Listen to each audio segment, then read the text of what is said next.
Hello friends, welcome to another video of Indian Heroes. We will talk about another Indian hero, Raja Ramanna, man who put India on the nuclear power map.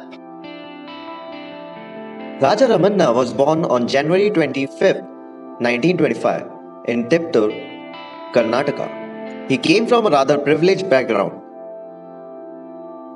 His father was in the judicial services and his mother came from a wealthy family and was a feisty, independent woman who was progressive yet at the same time rooted in her traditions. His parents played a major role in shaping Raja Ramanna's personality. Raja Ramanna studied at Bishop Cotton School. His academic brilliance and his talent for music were evident from his school days. He joined the Madras Christian College for his BSc in Physics and BA in Classical Music. In 1952, Raja Ramanna won the Commonwealth Scholarship and joined the King's College in London. He studied reactor physics, philosophy, and European music and was awarded a PhD in nuclear physics. While at London, he met Dr. Homi Bhabha, the architect of India's atomic energy program. Deeply influenced by Dr. Bhabha's passion and love for his country, Raja Ramanna decided to return home and join India's fledgling scientific community. Urged by Dr. Homi Bhabha, Raja Ramanna returned to India and joined the Tata Institute of Fundamental Research, where he began his work on nuclear fission and scattering. He joined Bhabha Atomic Research Center in 1954 and was soon heading the nuclear weapons research program. The attempt to develop an indigenous nuclear device began in 1967. On May 18, 1974, Dr. Ramanna played a crucial role in making India's first underground nuclear bomb explosion a reality. Despite the criticism it garnered, the nuclear test did not hurt anyone, nor did it intend to. The only idea was to send out a strong message to the world. It was hence called the Peaceful Nuclear Explosion, with an interesting code name, the Smiling Buddha, as it took place on Buddha Jayanti. Dr. Ramanna had begun thinking about developing a nuclear explosion even before the death of Dr. Bhabha in 1966. Once the clearance for conducting the test had been obtained by Dr. Ramanna, the crucial thing was to move the plutonium. That was moved with the help of a military convoy in an unannounced box. Dr. Ramanna held several important positions in the course of his scientific career.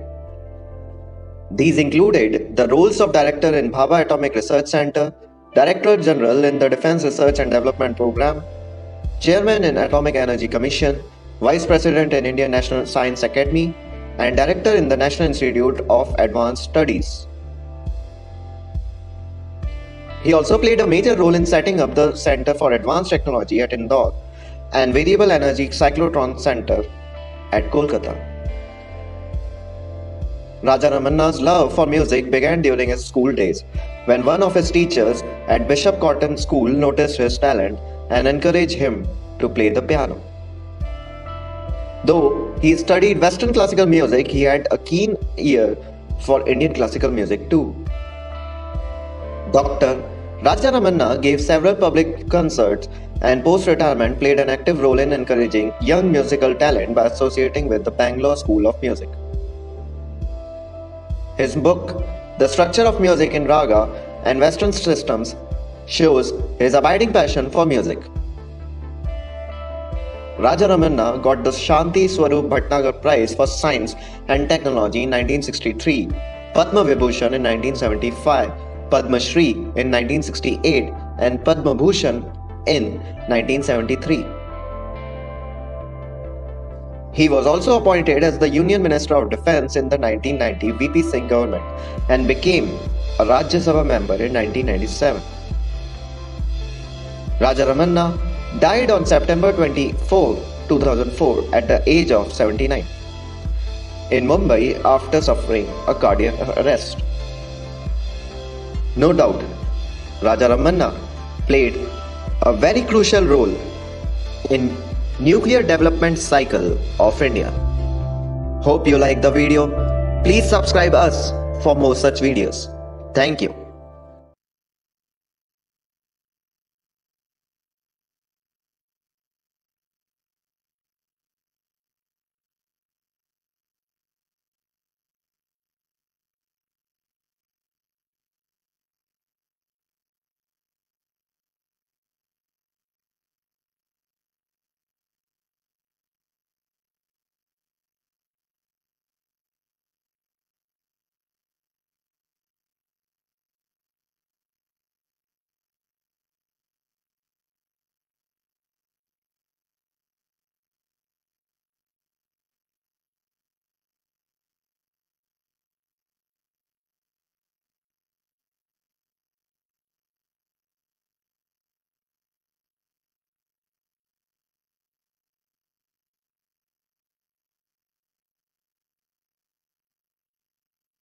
Nuclear physics. In this regard, today Gujarat Science City inviting very great faculty, eminent speaker and guest, Dr. Chandra Mohan Nautilia sir. Sir is a scientist, science communicator, program consultant, science communication, Indian National Science Academy, New Delhi since 2018. Sir, welcome. Welcome to Science City, sir. Welcome on Facebook page, sir. Sir contributed the 7 research paper, 60 abstract and 80 popular science article. Also, sir is published various books and articles as souvenirs in field of science popularization. At present, Nautilia sir is with the INSA, but also continues to be active in a research, lecturing, science writing, broadcasting, and organizing at the many platforms. So today we have a very good opportunity to attend the lecture and know more about the Ramanna sir. So I request to sir for talk. Sir, please. Thank you Mukesh ji. मेरा नाम है चंद्र मोहन नौटियाल और जैसा आपने बताया मैं कई साल physical research laboratory PRL Ahmedabad में रहा हूं, करीब 8 साल. और आपके जो प्रेसिडेंट थे प्रोफेसर सिंघवी साहब Yes.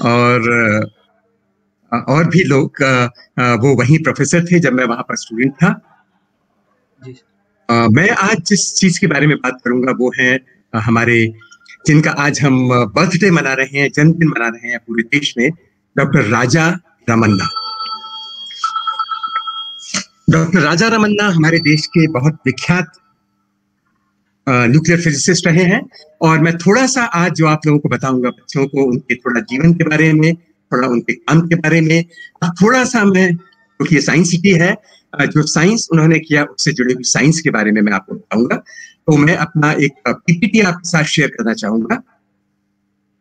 मैं प्रेजेंट कर रहा हूं. Yes sir.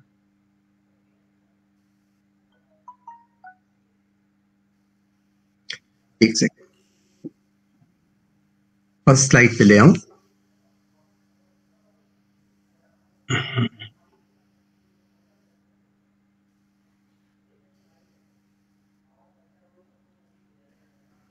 तो मैं बात कर रहा हूं डॉक्टर राजा रमन्ना के बारे में, जो हमारे देश के एक बहुत ही विख्यात न्यूक्लियर फिजिसिस्ट या नाभिकीय भौतिकी सर थे. एक्सक्यूज मी सर, पीपीटी नहीं दिखाई दे रहा है. हाँ, पीपीटी अभी आएगा. जी सर. Share entire screen. जी सर.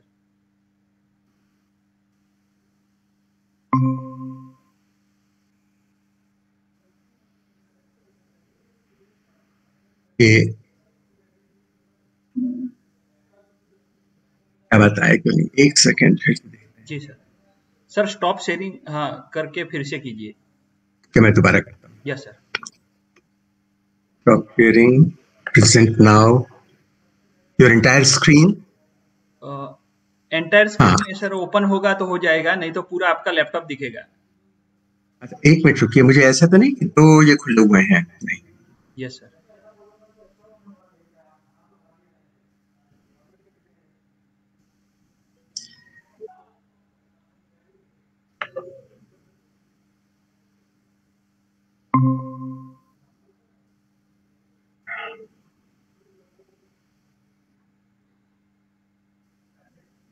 नहीं आ रहा? नहीं सर। ये भी नहीं आया? हाँ सर। यस आ आ गया? गया सर। ओके। तो मैं आप लोगों के साथ आज बात करूंगा डॉक्टर राजा रमन्ना के बारे में, और उन्होंने हमारे देश के विज्ञान को, साइंस को क्या दिया है। डॉक्टर राजा रमन्ना का जन्म जो हुआ था, उनका जन्म हुआ था 1925 सन में, 1925 में, जनवरी 28 को टुमकुर में, कर्नाटका स्टेट में। उसके बाद उन्होंने पीएचडी की किंग्स कॉलेज लंदन से 1949 में, और वो Tata institute of fundamental research में आए। उसके बाद 1956 में उन्होंने अप्सरा रिएक्टर प्रोजेक्ट को ज्वाइन किया, जो हमारे एटॉमिक एनर्जी कमीशन का था, और वो उन लोगों में से एक थे जिन्होंने पीआरसी के ट्रेनिंग स्कूल को भी बनाया। 1972 से 1978 तक उन्होंने डायरेक्टर रहे वो भाभा एटॉमिक रिसर्च सेंटर के, और उनकी सेवाओं के लिए 1975 में उनको पद्म विभूषण दिया गया। वो हमारे देश के बहुत चुने हुए वैज्ञानिकों में थे जिन्होंने हमारे देश में न्यूक्लियर साइंस की नींव रखी, उसे एस्टेब्लिश किया। बहुत सारी पोजीशंस उन्होंने हमारे देश में ऑनर की, उनको ऑक्यूपाई किया। जैसे वो आईआईटी मुंबई के बोर्ड ऑफ गवर्नर्स के चेयरमैन रहे, वो भारतीय राष्ट्रीय विज्ञान अकादमी इंसा उसके प्रेसिडेंट रहे 1977 से 1978 तक। वो इंडियन एकेडमी ऑफ साइंसेज जो बेंगलुरु में है, 1977 से 79 तक उसके वाइस प्रेसिडेंट भी रहे। अब वो मेंबर और चेयरमैन भी रहे साइंटिफिक एडवाइजरी कमेटी के, जो director general international atomic energy के लिए थे। वो 30th जनरल कॉन्फ्रेंस जो IAEA की थी, इंटरनेशनल एटॉमिक एनर्जी वाली, वियना में, उसके 1986 में वो प्रेसिडेंट भी रहे, और वहीं वियना की इस कॉन्फ्रेंस के 1986 में प्रेसिडेंट थे। वो सेक्रेटरी रहे डिफेंस रिसर्च के, और भाभा एटॉमिक रिसर्च सेंटर के एक्चुअली 2 टर्म्स उन्होंने सर्व किए, और वो एटॉमिक एनर्जी के या नाभिकीय ऊर्जा के हमारे देश के सचिव भी रहे। थोड़े महीनों के लिए वो हमारे देश के मिनिस्टर ऑफ स्टेट भी रहे, सुरक्षा या डिफेंस के लिए, हमारा जो देश की जो सरकार है उसमें। तो कुल मिलाकर अगर हम देखें तो इतने सारे पद और इतने सारी जिम्मेदारियां उन्होंने संभाली, और इस सब के बीच में वो हमारे देश में न्यूक्लियर साइंस को प्रमोट करते रहे। लेकिन इतनी सारी जिम्मेदारियां, इतने सारे पद अगर उनको दिए गए तो इसके कारण थे। 1963 में हमारे देश का जो सबसे बड़ा CSIR के द्वारा दिया जाने वाला शांति स्वरूप भटनागर अवार्ड है, वो दिया गया था। 1975 में उन्हें पद्म विभूषण दिया गया। इसके अलावा 1984 में भारतीय राष्ट्रीय विज्ञान अकादमी ने उनको मेघनाथ साहा मेडल दिया, जो बहुत बड़ा सम्मान है। उनको RD मेमोरियल अवार्ड भी दिया गया 1985-1986 के लिए। उसके वर्ष उनको आशुतोष मुखर्जी स्वर्ण पदक या गोल्ड मेडल दिया गया। बहुत सारी यूनिवर्सिटीज ने, बहुत सारे विश्वविद्यालयों ने उनको मानद उपाधियां दी थी, PhD की या डॉक्टरेट की। तो इतने सारे उपलब्धियों के बाद भी वे बहुत सरल व्यक्ति रहे, और शायद ये इसलिए हुआ कि क्योंकि वे सचमुच एक बहुत महान व्यक्तित्व थे। आपको ये जानकर आश्चर्य होगा कि जिस तरह आइंस्टाइन को संगीत का शौक था, वो बहुत अच्छा वायलिन बजाते थे, इस तरह विक्रम साराभाई को कला का शौक था और नृत्य को देखने का शौक था, उसकी परख थी। जिस तरह होमी भाभा बहुत अच्छे कलाकार थे और उन्हें चित्रकला की भी परख थी, उसी तरह से राजा रमन्ना संगीत के प्रेमी भी थे, और बचपन में 10 वर्ष से भी कम की आयु में उन्होंने पियानो बजाना सीख लिया था। इसलिए अगर सुनने वाले बच्चों में से कुछ बच्चे ऐसे हैं जिन्हें संगीत का शौक है, तो वो ये बिल्कुल न समझें कि वो साइंस के लिए मिसफिट है। बहुत सारे ऐसे लोग हैं जिन्होंने साइंस में बहुत अच्छा किया, और उनके संगीत में भी रुचि थी या कला में भी उनकी रुचि थी। और इनफैक्ट 1937 में जब वो लगभग 10-12 साल के थे, 12 साल के थे, उस समय उन्होंने मैसूर के राजा के सामने पियानो बजाकर सुनाया था, जिसे सुनकर उन्होंने बहुत उसकी प्रशंसा भी की। एक ट्रिनिटी कॉलेज के संगीत के अध्यापक थे एल्फ्रेड साउस्की। उन्होंने एक बार इनको बताया कि एक विख्यात भौतिकविद होमी भाभा, जिन्हें आप सब लोग जानते हैं, वो होमी भाभा साहब उसी गेस्ट हाउस में ठहरे हुए थे जहां पर राजा रमन्ना जी थे। और ये बात है 1944 की, और उन्होंने कहा कि क्या आप उनसे मिलना चाहेंगे? तो इन्होंने कहा कि मैं जरूर मिलना चाहूंगा। तो उनको अल्फ्रेड मित्साउस्की ने उनको मिलवाया होमी भाभा से। और जब होमी भाभा को पता चला कि ये वैज्ञानिक हैं, 19 साल के उस समय थे, ये विज्ञान में भी रुचि रखते हैं, विज्ञान के बहुत अच्छे विद्यार्थी रहे हैं और संगीत में भी इनकी रुचि है, भाभा तुरंत उनकी ओर आकर्षित हुए, क्योंकि भाभा खुद संगीत को पसंद करते थे। होमी भाभा का दरअसल मैसूर स्टेट के साथ एक संबंध भी था। उनके ग्रैंडफादर वहां पर इंस्पेक्टर ऑफ स्कूल्स शिक्षा विभाग में रह चुके थे, तो इसलिए वो मैसूर काफी आया जाया करते थे और वहां के राजा को। अब जब होमी भाभा से राजा रमन्ना जी का परिचय हो गया, तो राजा रमन्ना जी ने कहा कि आपका क्या प्लान है? इन्होंने कहा मैं उच्च शिक्षा में जाना चाहूंगा। तो उन्होंने कहा कि आप क्यों नहीं JRD टाटा फेलोशिप के लिए अप्लाई करते?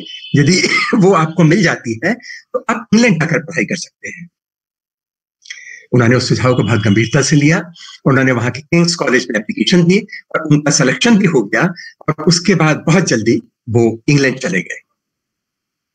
संगीत के अगर उनके शौक के बारे में बात करें तो आपको ये जानकर आश्चर्य होगा, उन्होंने पाश्चात्य संगीत और भारतीय संगीत के बारे में एक किताब लिखी थी, और वो किताब बहुत प्रशंसित हुई थी, क्योंकि उसमें उससे पता चलता था कि इनको संगीत की कितनी समझ है। तो अब ये जब किंग्स कॉलेज लंदन में पहुंच गए तो वहां पर इन्होंने अध्ययन किया, और उसके बाद वो लौट के भारत में आए और उन्होंने इंस्टीट्यूट ऑफ फंडामेंटल रिसर्च से वो जुड़े। लेकिन उसके कुछ ही समय के बाद जब भारत में शुरू हुआ एटॉमिक एनर्जी का काम, तो होमी भाभा ने उनको सुझाव दिया कि आप जो ट्रॉम्बे में जो न्यूक्लियर रिएक्टर का प्रोजेक्ट है, आप उस पर काम। तो इन्होंने कहा कि ठीक है, वो उसके बाद वहां चले गए। वो समय ऐसा था जब हमारे देश में न्यूक्लियर साइंस की शुरुआत हो रही थी, just beginning to take shape. बहुत सारे लोग उस समय आइसोटोप्स क्या होता है ये नहीं जानते थे। एटम्स को तोड़कर भी एनर्जी बनाई जा सकती है, इस बात पर विश्वास नहीं करते थे। इनफैक्ट एक समय ऐसा था जब रॉयल सोसाइटी के प्रेसिडेंट ने कहा था कि अगर कोई समझता है कि हम एटम्स को तोड़कर एनर्जी बना सकते हैं तो वो बेवकूफी की बात कर रहा है। लेकिन ये समय ऐसा था जब लोग एटॉमिक एनर्जी की देशों में तो काफी पहले 50s वाले दशक में सफलता मिल गई थी बहुत अच्छी तरह से। उससे पहले बॉम्ब भी बन चुका था, लेकिन हमारे देश में ये विकास जो है थोड़ा सा बाद में शुरू हुआ, और जिन लोगों ने हमारे देश में इसको आरंभ किया, आगे बढ़ाया, राजा रमन्ना उनमें से एक। तो राजा रमन्ना साहब ने जिस एस्टेब्लिशमेंट को आगे बढ़ाया, और वो एटॉमिक एनर्जी कमीशन से भी जुड़े रहे, भाभा एटॉमिक रिसर्च सेंटर से भी जुड़े रहे, तो यहाँ पर जो काम होता था उस काम के बहुत सारे उपयोग हैं। वो हमारे देश में मेडिकल साइंस के लिए भी महत्वपूर्ण रहा, हमारे डिफेंस की दृष्टि से भी महत्वपूर्ण रहा, क्योंकि बम बनाया जा सकता। वो हमारे देश में नाभिकीय ऊर्जा के उत्पादन की दृष्टि से भी महत्वपूर्ण रहा। तो उनके कुछ जुड़े हुए जो पक्ष हैं उनके बारे में मैं आपको बताना चाहूंगा। हम लोग जानते हैं कि रेडियो एक्टिविटी किसी पदार्थ का वह गुण है जिसके कारण वो पदार्थ अपने आप डीके होने लगता है, डिसइंटीग्रेट होने लगता है। उदाहरण के लिए अगर आप कार्बन का एक रेडियो एक्टिव आइसोटोप है, रेडियो कार्बन, जिसका एटॉमिक वेट 14 होता है, उसे हम कहते हैं C14। अगर उसको किसी जगह पर रख दिया जाए तो लगभग 6,000 साल में, close to 6,000 years में, 5,730 years में वो घटकर आधा रह जाएगा, बाकी का आधा डीके हो जाएगा। ऐसी प्रवृत्ति या ऐसी प्रकृति किसी पदार्थ की जिसमें वो अपने आप किसी दूसरी चीज में बदलता जाता है और डीके होता रहता है, इसको हम कहते हैं रेडियो एक्टिविटी। और इस रेडियो एक्टिविटी के गुण की एक बहुत बड़ी चीज है, ये जो एक्सटर्नल फैक्टर्स हैं, जो बाहरी घटक हैं, बाहरी कारण हैं, उनसे प्रभावित न होकर उसी दर से, उसी रेट से ये अपने आप होती रहती है। बहुत सारे इस तरह के आइसोटोप्स हैं जो आज हम जानते हैं जो रेडियो एक्टिव है। उदाहरण के लिए हाइड्रोजन का एक आइसोटोप है जिसका एटॉमिक वेट है 3, इसे हम ट्रिशियम भी कहते हैं और H3 कहते हैं। इसी तरह से C14, एल्यूमिनियम 26, कोबाल्ट 60, रुबिडियम 87, और यूरेनियम के भी कई आइसोटोप्स हैं, थोरियम के कई आइसोटोप्स हैं, रेडियम और इस तरह के बहुत सारे तत्व हैं जिनके कुछ आइसोटोप्स रेडियो एक्टिव हैं, यानी इनका अपने आप अपघटन या डीके होता रहता है और इनकी मात्रा कम होती रहती है। कुछ की हाफ लाइफ कम होती है, जैसे कुछ हैं जिनकी हाफ लाइफ कुछ सेकंड हो सकती है, दिन हो सकती है, महीने हो सकती है, साल हो सकती है। लेकिन यूरेनियम के कुछ आइसोटोप्स हैं जिनकी half life billions of years या अरबों साल में हो सकती है। पोटेशियम 40 भी एक इसी तरह का आइसोटोप है और इसकी हाफ लाइफ भी 1.25 अरब या 1.25 बिलियन ईयर्स के आसपास होती है। इन आइसोटोप्स के बहुत सारे उपयोग हैं जिनके बारे में हम थोड़ा सा अभी बात करेंगे। इसके अलावा एक बहुत महत्वपूर्ण योगदान जो न्यूक्लियर साइंस ने इस मानवता को, इस सभ्यता को दिया है, वो है न्यूक्लियर एनर्जी। लेकिन इसी न्यूक्लियर साइंस ने न्यूक्लियर बॉम्ब दिया है, जो आज से लगभग 75 साल पहले, जिसने एक बहुत बड़ा तांडव भी किया था, बहुत बड़ा नुकसान भी किया था, विनाश किया था हिरोशिमा और नागासाकी में। लेकिन वो इसकी एक नेगेटिव साइड थी जिसको उसके बाद नहीं दोहराया गया। इसके बाद आज तक किसी ने बम गिराने की गलती नहीं की है, लेकिन हमने उसका अच्छा उपयोग किया। वैज्ञानिकों ने जो न्यूक्लियर साइंस में थे, उन्होंने उन्हीं सिद्धांतों का उपयोग करते हुए नाभिकीय ऊर्जा या न्यूक्लियर एनर्जी बनाई। एनर्जी हमारी सभ्यता के लिए, हमारी दुनिया के लिए, हमारे सिविलाइजेशन और उसके डेवलपमेंट के लिए बहुत महत्वपूर्ण है। आप इमेजिन कीजिए कि अगर हमारे पास बिजली नहीं होती तो हमारे यहाँ बल्ब नहीं जलते, हमारे यहाँ ट्यूबलाइट नहीं जलती, हमारे यहाँ एलईडी नहीं जलते, हमारे कंप्यूटर नहीं चल सकते थे, हमारे देश में जो संचार हो रहा है, दूरसंचार हो रहा है हमारे देश में और दूसरे देशों में, वो भी नहीं हो सकता था। बिजली हमारे लिए बहुत महत्वपूर्ण है, उसके बिना आज की सभ्यता या दुनिया की कल्पना भी नहीं की जा सकती। उस ऊर्जा को बनाने में एक बहुत महत्वपूर्ण साधन आज है जिसे हम कहते हैं न्यूक्लियर एनर्जी या नाभिकीय ऊर्जा। न्यूक्लियर एनर्जी का एक जो बहुत बड़ा फायदा है वो ये है कि बहुत थोड़े से न्यूक्लियर पदार्थ से बहुत सारी एनर्जी बन सकती है। अगर हम कोयले का उपयोग करना चाहेंगे तो हमें उससे दसियों लाख गुना कोयला ज्यादा जलाना पड़ेगा, और जाहिर है कि जब हम ज्यादा कोयला जलाएंगे तो उसकी जो एश या जो उसकी राख है वो भी बहुत ज्यादा होगी। इसके अलावा अगर हम कार्बन को जब हम कोयले को जलाते हैं, उसमें आप जानते हैं कि कार्बन होता है, वो कार्बन जलेगा तो कार्बन डाइऑक्साइड बनेगी, कार्बन मोनोऑक्साइड बनेगी, थोड़ी सी सल्फर डाइऑक्साइड भी बनेगी, और ये सारी गैसेस हमारे वातावरण में चली जाती हैं, हमारे वातावरण को प्रदूषित करती हैं। आज पूरी दुनिया संघर्ष कर रही है क्लाइमेट चेंज या जलवायु के परिवर्तन को रोकने के लिए, लेकिन इन परिवर्तनों को तेजी से आगे कर देता है अगर हम कोयले को जलाते हैं। तो कोयले को जलाने के या एक एनर्जी के सोर्स के रूप में न्यूक्लियर एनर्जी हमारे सामने आई। अगर हम पूरे दिन एक किसी बड़े कोयले पर आधारित यानी थर्मल पावर प्लांट को चलाते हैं तो उससे तो बहुत सारी राख बनेगी, लेकिन पूरे दिन उतना ही उत्पादन करने के बाद एक इंच के बराबर रेडियोएक्टिव वेस्ट केवल हमारे न्यूक्लियर पावर प्लांट से बचेगा, और उसको अगर हम सेफली डिस्पोज कर दें तो पोल्यूशन की कोई समस्या न्यूक्लियर एनर्जी के कारण नहीं। हम जानते हैं कि थोड़े बहुत एक्सीडेंट्स हुए हैं, लेकिन अगर आप तुलना करें तो आपको आश्चर्य होगा कि नाभिकीय दुर्घटना में मरने वालों की संख्या लगभग नगण्य है, 0 के बराबर है। नुकसान पहुंचा कुछ लोगों को, ये बात सही है, लेकिन हमारे देश में हर साल 1.25 से 1.5 लाख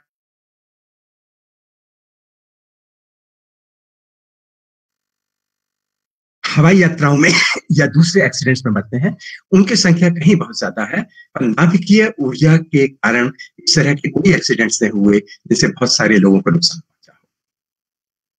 इसलिए नाभिकीय ऊर्जा को पर्यावरण की दृष्टि से, सुरक्षा की दृष्टि से हम बहुत अच्छा मान सकते हैं।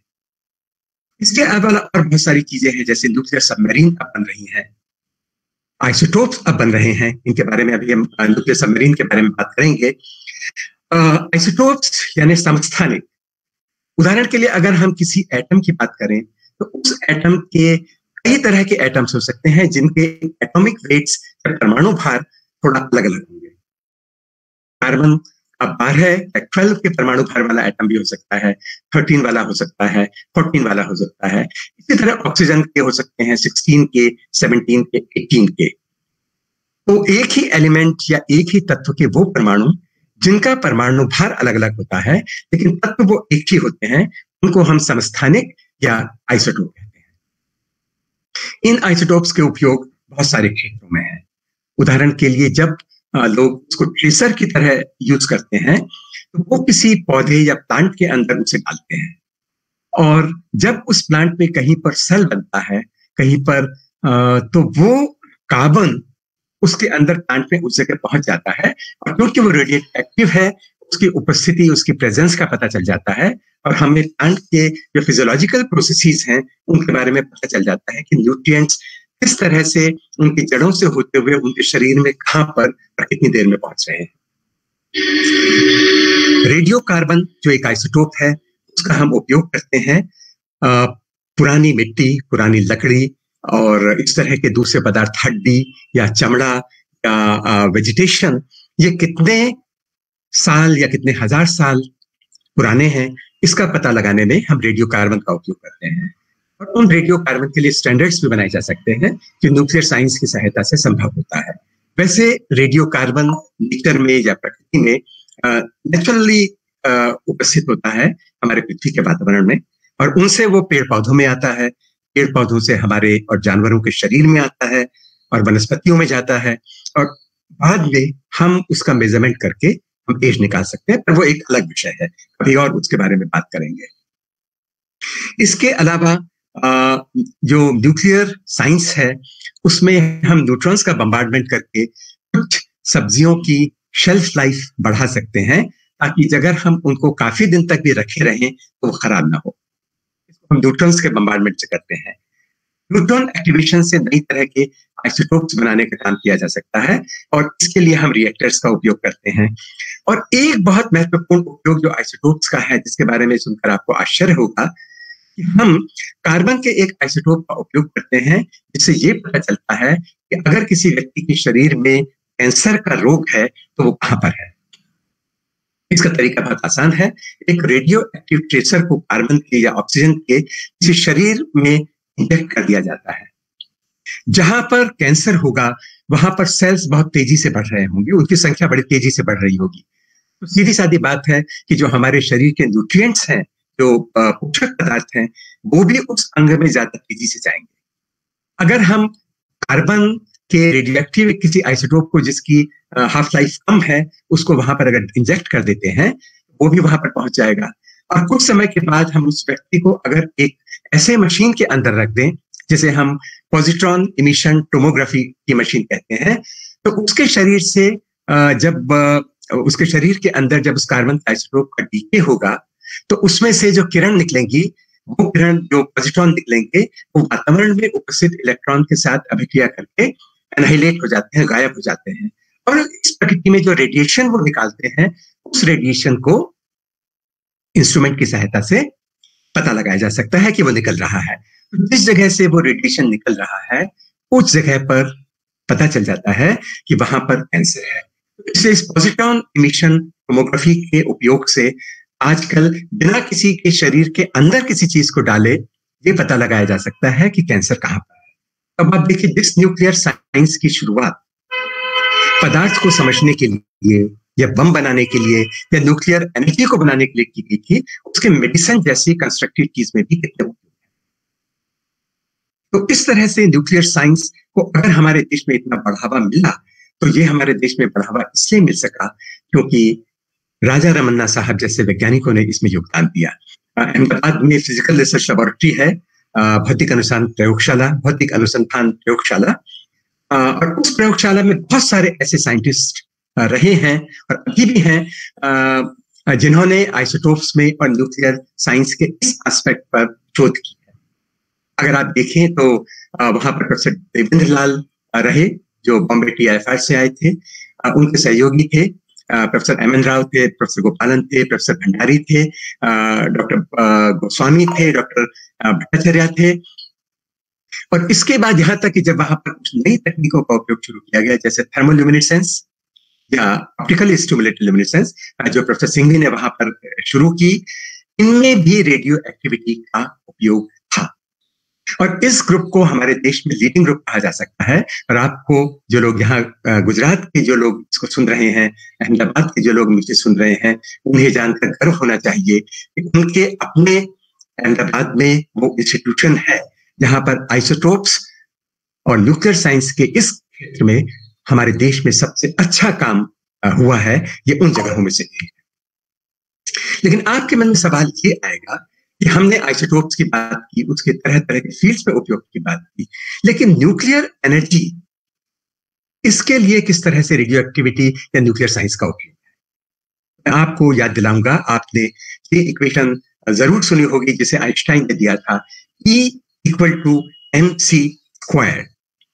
पर E सिंबल है या प्रतीक है ऊर्जा का, एनर्जी का, M मास है और C प्रकाश या लाइट का वेग या वेलोसिटी है। ऊर्जा में और पदार्थ में एक घनिष्ठ संबंध है। हमारे ग्रंथों में भी कहा गया है, इस तरह आत्मा के लिए कहा गया कि आत्मा न जायते न म्रियते, न उसका जन्म होता है न वो मरती है। उसी तरह से ऊर्जा भी न जन्म लेती है न मरती है। ऊर्जा पदार्थ में और पदार्थ ऊर्जा में बदल सकते हैं, लेकिन हम उनको नष्ट नहीं कर सकते। अगर हम पदार्थ का रूप को रूपांतरित कर दें तो वो ऊर्जा में बदल जाएगा, और अगर हम ऊर्जा को रूपांतरित कर सकें तो वो पदार्थ में बदल जाएगी। तो ये जो पदार्थ और ऊर्जा का इंटरकन्वर्शन, एक दूसरे में बदलने की जो प्रकृति है, इसको आइंस्टाइन ने बताया था।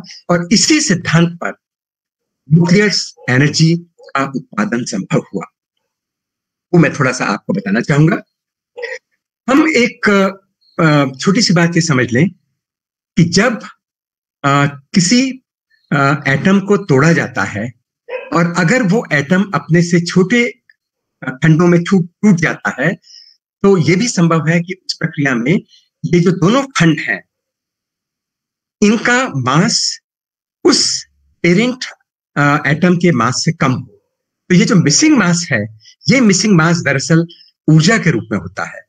और फिशन की प्रक्रिया है, हम यहाँ पर देख रहे हैं, जो कई बार किया जाता है कि यूरेनियम का U-235 जो आइसोटोप होता है, इसको न्यूट्रॉन से बम्बार्ड किया जाता है, न्यूट्रॉन इसके ऊपर गिराए जाते हैं, बरसाए जाते हैं, और ये टेम्परेरीली यूरेनियम 236 में बदल जाता है, क्योंकि ये उस एक न्यूट्रॉन को एब्जॉर्ब कर लेता है।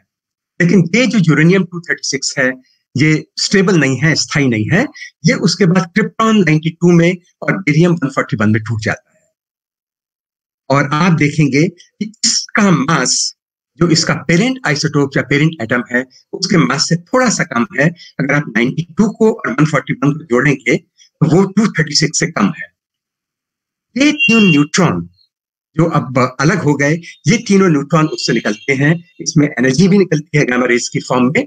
और ये जो ऊर्जा है, अगर हम इस ऊर्जा का संचय कर लें, इसे हम कहीं पर एकत्र कर लें, इससे पानी को गर्म करके उससे भाप बना लें, तो वो हमें ऊर्जा मिल जाती है। तो न्यूक्लियर एनर्जी का मूल सिद्धांत ये है, अगर हम किसी एटम को तोड़ें और उस एटम को तोड़ने पर जो बनने वाले एटम्स हैं, उनके मासेस का सम कम होता है, तो जो मिसिंग मास है वो ऊर्जा में बदल जाता है, या उनकी जो बाइंडिंग एनर्जी है वो हमें इस तरह से एनर्जी के रूप में मिल जाती है।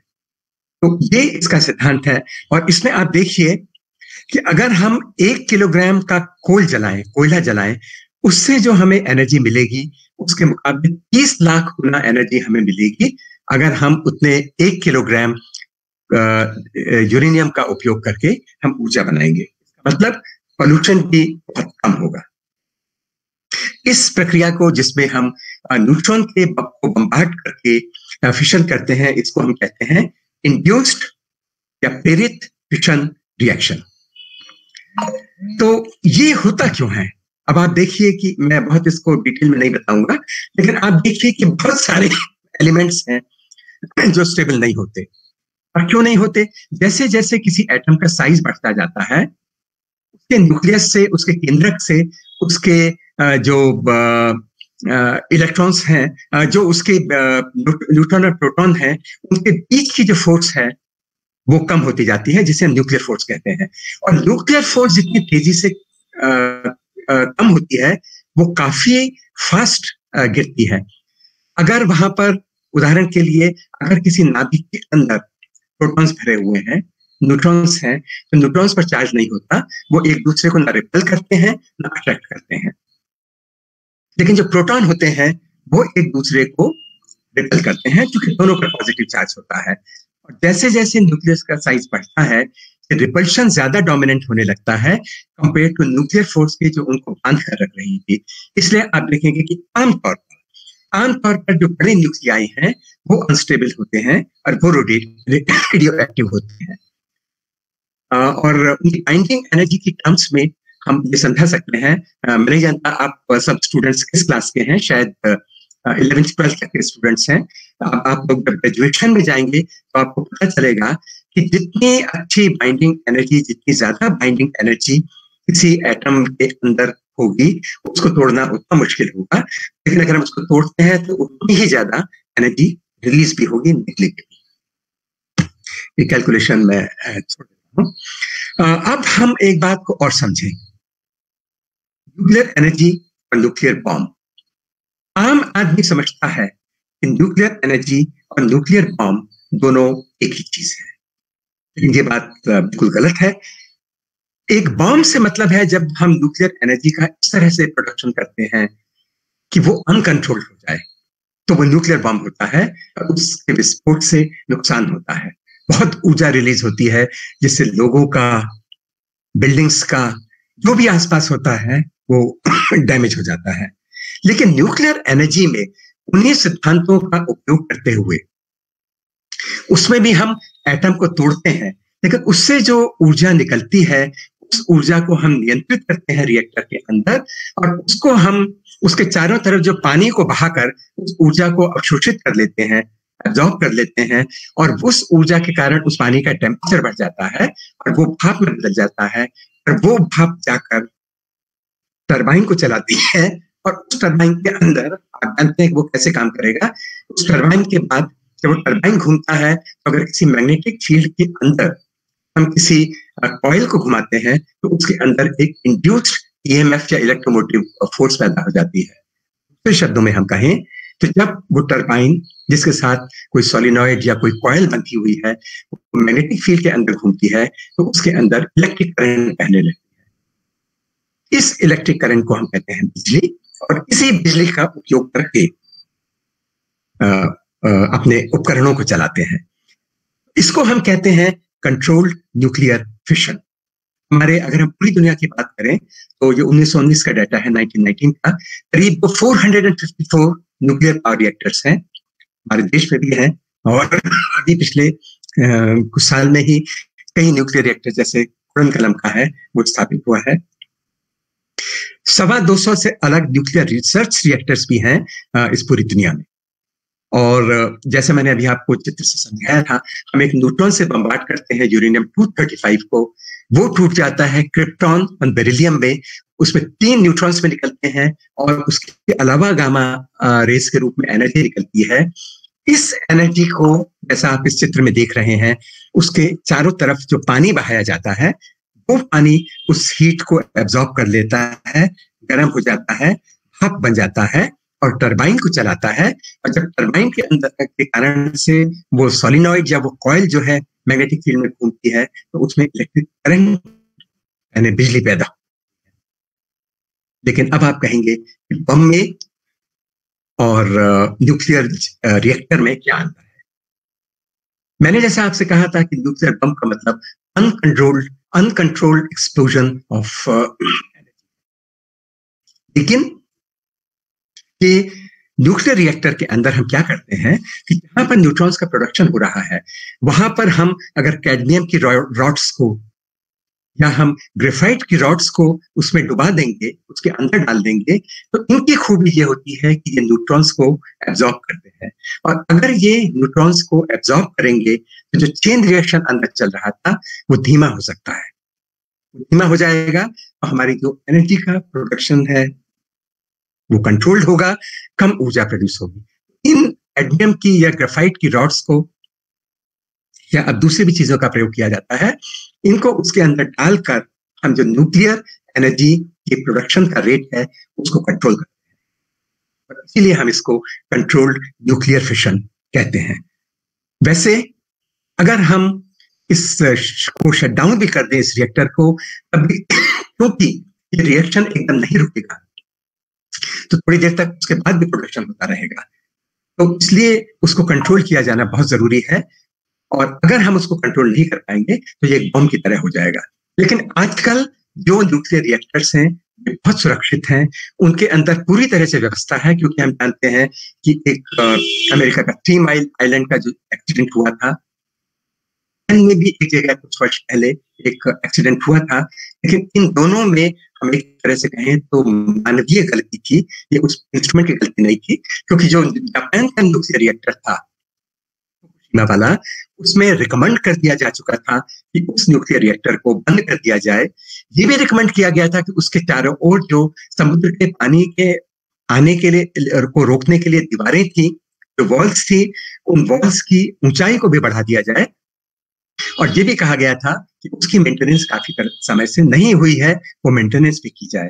लेकिन इन सारी इंस्ट्रक्शंस की उपेक्षा की गई, न वॉल को ऊपर किया गया की गई, जो कंपनी उसकी मेंटेनेंस करती है वो उसको छोड़ दी। बहुत पुराने डिजाइन का और बहुत पुराना रिएक्टर था, इसको बंद कर इसके बाद भी उसको चलाया गया। और उसमें गड़बड़ी ये हुई थी कि जो उसमें पंप थे, जो इस पानी को बहाते थे और इस पानी को इस रिएक्टर के चारों ओर घुमाते थे, जिससे उस रिएक्टर से निकली हुई हीट एब्जॉर्ब होती थी और रिएक्टर का कूलिंग होता था। जब बिजली चली गई सुनामी के कारण से, तब उस पंप को बिजली मिलनी बंद हो गई, कि कूलिंग के लिए जो व्यवस्था थी वो डिस्टर्ब हो गई। लेकिन अब जो न्यूक्लियर रिएक्टर्स बनाते हैं उनमें उस पानी को ऊपर इतना रखा जाता है कि अगर बिजली नहीं भी रहेगी तो ग्रेविटी के कारण वो पानी नीचे आकर उसकी कूलिंग करता रहेगा, जब तक कि रिएक्टर में ऊर्जा का या एनर्जी का प्रोडक्शन बिल्कुल बंद ना हो जाए। तो आज के न्यूक्लियर रिएक्टर्स हमारे लिए बहुत बड़ी एक इसलिए आशा है क्योंकि इनसे हमें जो ऊर्जा मिलेगी उससे हम वातावरण में कार्बन डाइऑक्साइड नहीं भेजेंगे। हमारे देश की सुरक्षा की दृष्टि से जो हमारे यहाँ पोखरण बम का प्रयोग किया गया था और उसके बाद 1995 में फिर एक बार पोखरण 2 किया गया था।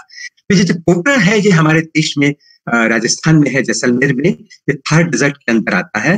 और 18 मई 1974 को जिस पोखरण 1 का प्रयोग किया गया था, उस प्रयोग के समय राजा रमन्ना साहब हमारे देश के जो न्यूक्लियर एनर्जी का स्ट्रक्चर है, जो ये स्थापना है, इसमें बहुत महत्वपूर्ण भूमिका में थे। ये एक अंडरग्राउंड प्रयोग था, जमीन के अंदर किया गया था, ताकि जो रेडियो एक्टिव पदार्थ या जो चीजें प्रोड्यूस होती हैं वो वातावरण में न जाएं, क्योंकि हम जानते हैं कि वातावरण में वो जाएंगी तो बहुत सारे लोगों को नुकसान पहुंच सकता है। ये एक फिशन था और इसमें जो यील्ड थी वो 12 किलोटन ऑफ TNT के बराबर थी। यानी ये एक ऊर्जा का मापन है, ऊर्जा का मेजरमेंट है जो इसमें प्रोड्यूस होती है। लेकिन इसके बाद 1995 में जब पोखरण 2 किया गया तो उसकी शक्ति काफी थी, इससे कहीं ज्यादा थी, करीब 4 गुनी थी। और ये जो बाईं तरफ आप पिक्चर दिख रहे हैं, जो मशरूम क्लाउड आप देख रहे हैं, ये तो नवाडा का है। लेकिन बाईं तरफ जो शक्ति-1, ये शक्ति-1 जो नाम रखा गया था इस बॉम्ब का, आप समझ लीजिए, वो रखा गया था। वहां पर एक शक्ति का मंदिर है उस जगह के पास, उसके नाम पर रखा गया था।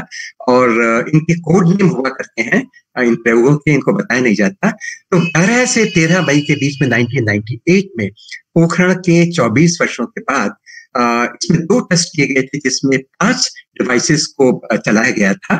और पिछली बार के परीक्षण की तरह ये परीक्षण भी अंडरग्राउंड था, ये फिशन था। और इसने हमें इस बात में समर्थ किया कि हम न्यूक्लियर बॉम्ब बना सकते हैं, जबकि हमारा देश कमिटेड है।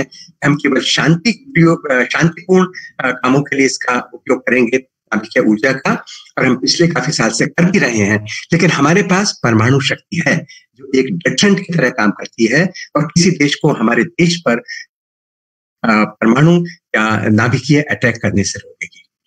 एक और उपयोग न्यूक्लियर एनर्जी या नाभिकीय ऊर्जा का है, वो सबमरीन में है। हम जानते हैं कि सबमरीन पानी के अंदर रहती है, अगर वहां पर हम किसी दूसरी तरह की ऊर्जा की जरूरत वहां भी पड़ेगी हर चीज के लिए, तो उस ऊर्जा का उत्पादन कैसे किया जाए।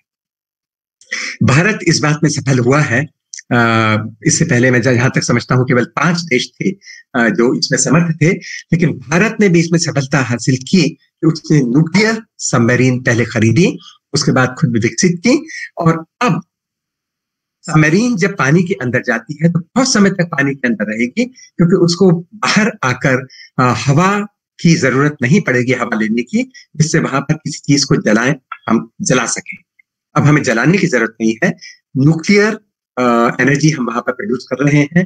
तो सिद्धांत रूप में, इन प्रिंसिपल, बहुत देर तक, लंबे समय तक, असीमित समय तक न्यूक्लियर सबमरीन उस समुद्र के अंदर पानी में चल सकती है, उससे बाहर आने की जरूरत नहीं है। ये बहुत बड़ा प्रोजेक्ट था, करीब 4000 करोड़ का था, और करीब 5 साल पहले इसको शुरू किया गया था, और ये प्रोजेक्ट अभी चल रहा है। और कई इस तरह से सबमरीन के प्रोजेक्ट हमारे यहाँ अभी भी चल रहे हैं, जिनमें से 2 पूरे भी हो चुके हैं। तो आपने देखा कि हमारे देश में न्यूक्लियर एनर्जी को स्थापित करने में जिस वैज्ञानिक ने बहुत बड़ा योगदान दिया वो डॉक्टर राजा रमन्ना थे, और ये उनके प्रयासों के कारण है, क्योंकि एटॉमिक एनर्जी ने ही TFR बनाया था, और डॉक्टर राजा रमन्नन ने उसे ज्वाइन किया था TFR के बनने के 4-5 साल के अंदर। एक तरह से वो हमारे देश की में नाभिकीय ऊर्जा का जो प्रोजेक्ट था, जो उसके बाद टॉम्बे में शुरू हुआ, उसके साथ आरंभ से जुड़े रहे, और यही कारण था कि डॉक्टर APJ अब्दुल कलाम ने उनके बारे में कहा था, डॉक्टर राजा रमन्ना एक बहुत ऊंची और एक बहुमुखी प्रतिभा वाले व्यक्तित्व थे, जो राष्ट्रीय विकास के लिए एक मिशनरी उत्साह के साथ हमेशा कुछ ना कुछ करने के लिए तैयार रहते थे। उन्होंने अपने एक मंत्री के रूप में, एक हमारी संसद के सदस्य के रूप में भी अपने इस दायित्व को बहुत अच्छी तरह से निभाया। साइंस और टेक्नोलॉजी, विज्ञान और प्रौद्योगिकी का ये जो हमारा परिवार है, इस परिवार के अंदर डॉक्टर राजा रमन्ना हमेशा एक प्रेरणा का स्रोत रहे और हमारा निर्देशन करते रहे। Thank you very much for your patient listening. Thank you so much. Thank you sir, such A informative and wonderful session sir. Sir कुछ क्वेश्चन आए हैं, पर उनका आंसर तो डायरेक्ट आपने उसमें एक्सप्लेन कर दिया है कि वो पोखरण में न्यूक्लियर जो टेस्ट है उसमें सर का जो योगदान था, जो ऑलरेडी आपने डिस्कस कर लिया सर। तो दूसरा सर एक क्वेश्चन ऐसा है कि how many nuclear reactor working in India now, अभी कितने वर्किंग है nuclear reactor sir? Exact number तो मैं नहीं दे सकता, डिजिट्स में है, मुझे लगता है कि 1 दर्जन से ज्यादा रिएक्टर हैं जो ऑपरेटिव हैं। इनमें से कुछ हैं जो एनर्जी बनाते हैं, कुछ हैं जो एक्सपेरिमेंटल है, और अभी हाई प्रेशर वाटर वाले कुछ रिएक्टर हैं जो रूस से आए हुए 3 रिएक्टर से वो स्टैब्लिश अभी 3-4 साल पहले किए गए थे। उनमें से एक था जो कुड़न कलम का था, जो थोड़ा डिले हो गया था स्थानीय विरोध के कारण, तो भी कुछ साल पहले स्टैब्लिश हो गया है। इसके अलावा फ्रांस से हमारे यहाँ रिएक्टर हैं, और अमेरिका से भी हमारे देश में रिएक्टर खरीदे गए हैं, और करीब 1000 मेगावाट 1100 मेगावाट के करीब की कैपेसिटी के भी अभी मुझे लगता है कि 7-8 रिएक्टर्स हमारे देश में इस समय हैं या बिल्कुल लगने के प्रोसेस में है। Exact number I am not sure, but sir बहुत सारा डेवलपमेंट हो रहा है सर न्यूक्लियर एनर्जी में, तो अच्छा है सर। सर थैंक यू, बहुत ही अच्छा ग्राफिक्स के साथ में आपका बहुत ही अच्छा प्रेजेंटेशन था, टॉक था sir. Thank you very much sir. आपका लैंग्वेज के हिसाब से काफी लोगों ने काफी अच्छा कमेंट भी किया है सर, काफी हम लोगों ने रिव्यू अटेंड किए sir. Thank you so much sir on behalf of Gujarat science city for such a wonderful presentation sir. Thank you so much. Thank you all participants for attending the session. Thank you sir.